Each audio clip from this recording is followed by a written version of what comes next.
ibyiza bihebuje dawe, tubyinjiranye mu murwa wawe ahaganje amahoro.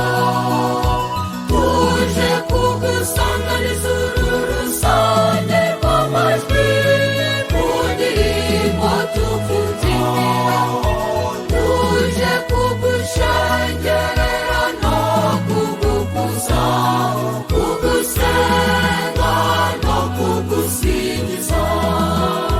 Tuje kugushengerera no kugukuza, kugusenga no kugusingiza. Twikoze tukugana mu murwa muhire, twinjiye dutarama tuje twese dawe, kugusenga no kugusingiza. Ku izina ry'Imana Data na Mwana na Roho Mutagatifu, amina. Shalom, Kristo Yesu akuzwe. Turi ku cyumweru cya 26 mu byumweru bisanzwe by'umwaka B. Kuri iyi tariki ya 29 z'ukwezi kwa 9 2024, cyumweru ni umunsi udasanzwe. Uyu munsi muri Kiliziya ubusanzwe duhimbaza abamarayika bakuru Mikayire, Gaburiyeli na Rafayeli, ariko bitewe n'uko icyumweru gihimbazwa ari itegeko muri Kiliziya, iyi minsi mikuru yimuwe. Turazirikana amasomo y'icyumweru cya 26 gisanzwe. Nawe rero ujye wubaha cyumweru, ujye gusenga, uruhuke kandi ubwirize n'abawe gusanga Imana. Isomo rya mbere turarisanga mu gitabo cy'Ibarura umutwe wa 11 umurongo wa 25 kugeza kuri 29. Muri iyo minsi Uhoraho amanukira mu gacu avugisha Musa, agabanyaho umucyo ku mwuka wari muri Musa kugira ngo awuhe abakuru 70 b'imiryango. Wa mwuka ubagezemo batangira guhanura, ariko baza kurekeraho. Hari abagabo babiri, Elidadi na Medadi, bari basigaye mu ngando. Bari mu murongo w'abagombaga guhabwa umwuka, uretse ko batari basohotse ngo bajye ku ihema ry'ibonaniro. Ariko nabo umwuka ubajyaho nuko bahanurira mu ngando. Umwana w'umuhungu aza yiruka abwira Musa ati, Elidadi na Medadi barimo barahanurira mu ngando. Yozuwe mwene Nuni wari umufasha wa Musa kuva mu buto bwe aravuga ati, shobuja Musa babuze. Musa aramusubiza ati, waba se wabagiriye ishyari kubera jyewe? Iyaba Uhoraho yarasakaje umwuka we ku muryango we wose, maze bose bagahinduka abahanuzi. Iryo ni ijambo ry'Imana.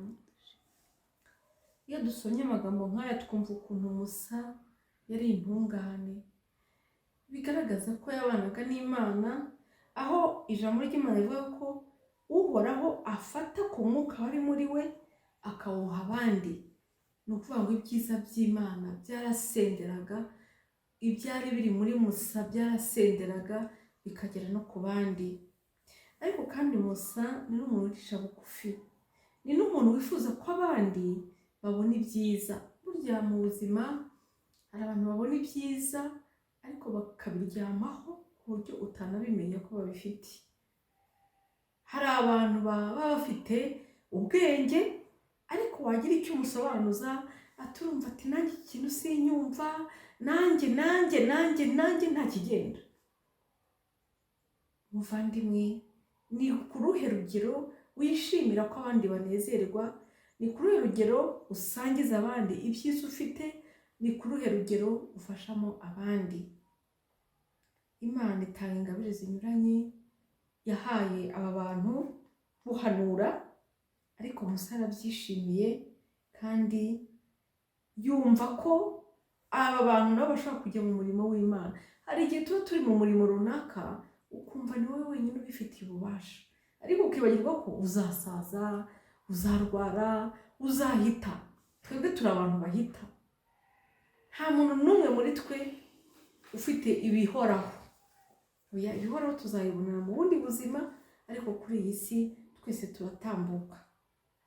Ubwo rero Imana ishobora gukunda abantu bose icyarimwe, reka kugira ishyari, reka kugira kwireba bitangaje, kwikunda, ahubwo akira ingabire z'Imana, wemere ko n'abandi baziryaho, kuko Imana ntirobanura abantu ku butoni, Imana ntireba igihagararo, Imana ireba umutima, Imana ireba impuhwe, Imana itugira neza, ababi n'abeza twese tubeshejweho n'impuhwe zayo.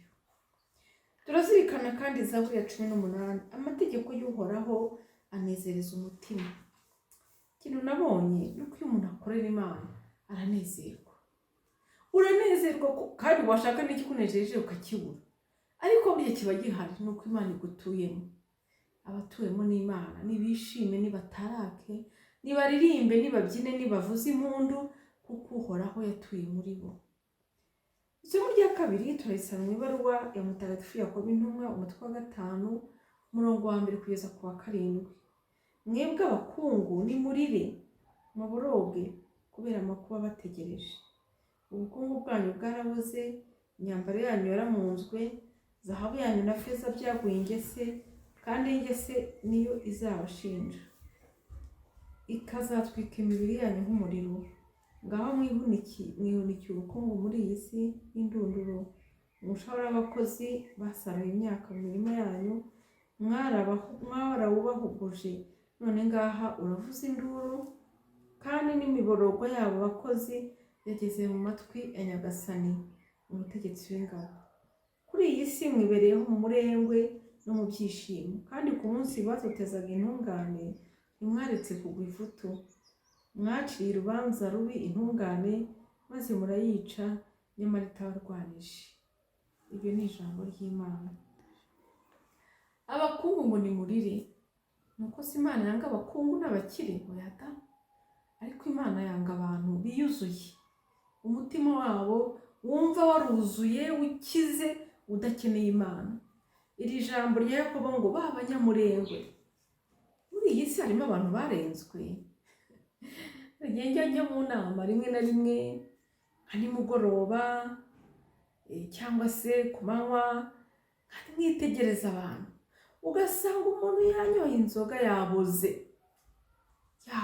pe, kandi si ukamureba amafaranga angahe, ntabwo ari 20,000, ntabwo ari 50,000, nararenze. Kandi iyo amaze kurengwa agabira isi n'ijuru, yumva ari bukize kuri iyi si. Bavandimwe, hari abantu dufite umurengwe. Ejo bundi aha nigeze kuganira n'abantu, umuntu umwe arambwira ati ngiye kugura imyenda, yari kumwe na mugenzi we baganira, arambwira ati iyo myenda sigura ngahe? Tigura miliyoni. Ati ni akamiliyoni? Nagura n'akamiliyoni koko. Bavandimwe, uragura imyenda y'akamiliyoni? Ese muzi ko hari abantu batarya? Muzi ko hari abantu batagira mitiweli? Njyewe abantu nituriye mu cyaro, abantu baza kunsaba mitiweli, nta niyo mfite, mu gihe waguze imyenda y'akamiliyoni. Bavandimwe, ubukungu hari uwo buzabuza kujya mu ijuru. Ukajya koga, ukajya kwambara, ukajya kwisokoresha iminsi 2 yashira, ukajya kubikuraho, ariko wigomwe nibura usokoza rimwe mu kwezi, ushobora kurira mitiweli abakene 20 cyangwa 30. Wigomwe iyo myenda y'akamiliyoni, wenda ukagura y'ibihumbi 300 cyangwa 400, warihira mitiweli, abantu bazahora bagusengera, bagusabira umugisha, batagira ingano. Abana baheze mu ngo, ubu dufite abana baheze mu ngo kandi baratsindiye amashuri, babuze amafaranga. Wowe urambara imyenda y'akamiliyoni, urarara mu kabari ukamura 300-400. Hari abantu bahembwa umushahara bakazagaruka mu rugo bashize,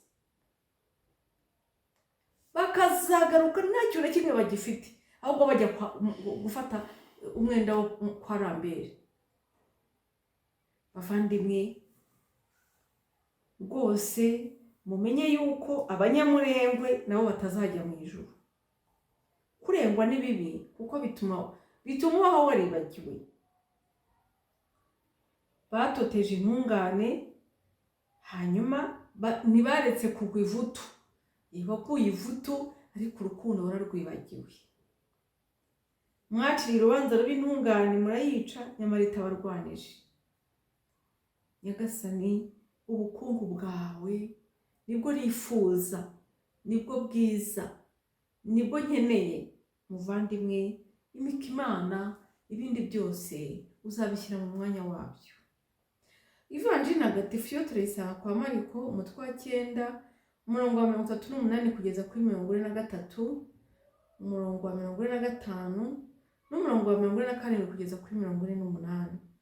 Muri icyo gihe Yohani, umwe muri ba 12, abwira Yesu ati, mwigisha, twabonye umuntu wirukana roho mbi mu izina ryawe kandi atadukurikira. Turabimubuza kuko atadukurikira. Yesu ati, mwibimubuza kuko nta muntu ushobora gukora igitangaza mu izina ryanjye maze ngo ahindukire avuge nabi. Utaturwanya wese ari kumwe natwe. Umuntu wese uzabaho ikirahure cy'amazi yo kunywa bitewe n'uko muri abakristu, ndababwira ukuri, ntazabura igihembo cye. Ariko nihagira ugusha mu cyaha, umwe muri bato bemera, ikimukwiye no kwamuhambira ku ijosi urusyo rusheshwa n'indogobe, bikamba akamuroha mu nyanja. Niba ikiganza cyawe kigutera gukora icyaha, ugice, kuko ikiruta ari ukwinjirana akanimfu mu bugingo, aho kujyana ibiganza byawe byombi mu nyenga y'umuriro utazima. Niba ikirenge cyawe kigutera gukora icyaha, ugice, kuko ikiruta ari ukwinjira mu bugingo ucumbagira, aho kuroha mu nyenga ufite ibirenge byawe byombi. Niba ijisho ryawe rigutera gukora icyaha, rinoboremo, kuko ikiruta ari uko wakwinjirana rimwe mu ngoma y'Imana, aho kwinjirana yombi mu nyenga, aho urunyo rudapfa n'umuriro ntuzime. Iyo ni Ivanjiri ntagatifu. Bavandimwe, Yezu Kristu nta kintu atatubwiye. Hari igihe tuba dusenga ukumva aho usengera ibyo urimo niho heza, abandi bose barayobye, usibye wowe. Ntabwo bishoboka. Yezu yabwiye abigishwa be ati, utaturwanya wese aba ari kumwe natwe. Ese Yezu ntiyakirije umutwe w'abasirikare kandi ntabwo yari Umuyahudi, ariko Abayahudi bamuvugira avuga ngo akunda umuryango wacu. Kuvuga ko Imana yo n'abakora neza batagize amahirwe yo kuyimenya irabareba kandi ibikorwa byabo bikabiha agaciro. Yezu rero yongeraho ati, ntihazagire uwo mugusha. Hari igihe tugusha abantu bato mu kwemera, ugakora ibintu bya skandari, ugakora ibintu abantu bose babona, abanyantege nke bagasitara ndetse bakarambarara, bakareka gusenga. Buriya hari igihe abantu ducira abantu imanza, ariko ku munsi w'imperuka tuzatangazwa n'uko imbere yacu tuzabona abantu bari kudushinja bavuga ati, njye nanze gusenga kubera wowe, kubera ko witwaraga nabi bituma ntamenye ko Imana ibaho, wambujije gusenga, wambujije kugarukira Imana. Bavandimwe, tujye twitonda kuko hari urubanza ruzabera imbere yacu. Yezu kandi ati, nagira ikikugusha mu cyaha, nyamuneka uzakivaneho, nubwo rwaba ari urugingo rw'umubiri wawe uruce. Narutse kumva ubuhamya, umugore washatse umugabo, ariko uwo mugore yaremeraga ariko arishingira. Buriya muri iyi si birashoboka ko nawe unyumva byakubayeho, hari abantu bishingiye, hari abantu bijyanye ku bagabo, hari n'abari bijyanye ku bagore. Abo bantu si Imana yabashingiye urugo, barijyanye. Hanyuma rero igihe kiza kugera, rero barabana barabyara. Igihe kiza kugera, umugore yumva ijambo ry'Imana nk'iri ngiri, ngo nogora ijisho ryawe. Asanga icyo agomba kunogora ari umubano we n'uwo mugabo. Aramubwira ati, rero mugabo mwiza nkunda, urabizi twarashyingiwe muri sivile, ariko ubu noneho igihe kirageze dusezerane. Dore ijambo ry'Imana icyo rivuga. ati ndakanyagwa, sinshobora gusezerana, hariya ntacyo bivuze ibintu by'abapadiri, yabiciye amazi. Umugore amubwira ati reka twige, umugabo aranga. Nyuma y'igihe runaka umugore amubwiye ati hagati yawe n'Imana mpisemo Imana. Umugore aragenda asubira iwabo, ajyana abana be, arabarera, akomererwa amasakaramentu, ubu ni umukristo.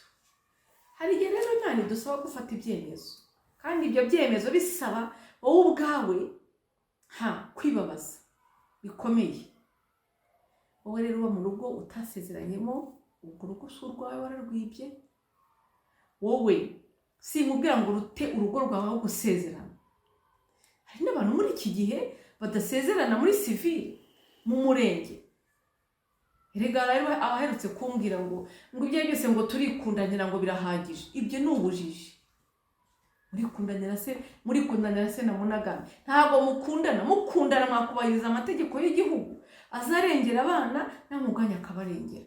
Mukundana mwakubahiriza amategeko y'Imana. None se Imana kuki badashaka gusezerana kandi mukundana?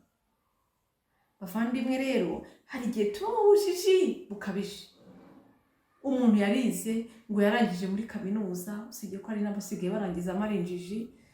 Abantu barize bafite n'amafaranga, si ikibazo cy'ubukene, ariko niyo abantu bakennye, burya iyo abantu bakennye bashobora gukora ugushaka kw'Imana.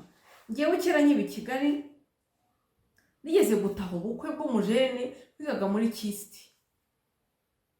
Ubukwe bwe twari abantu batarenze 10, ariko yarambwiye ati sinshobora kwishingira.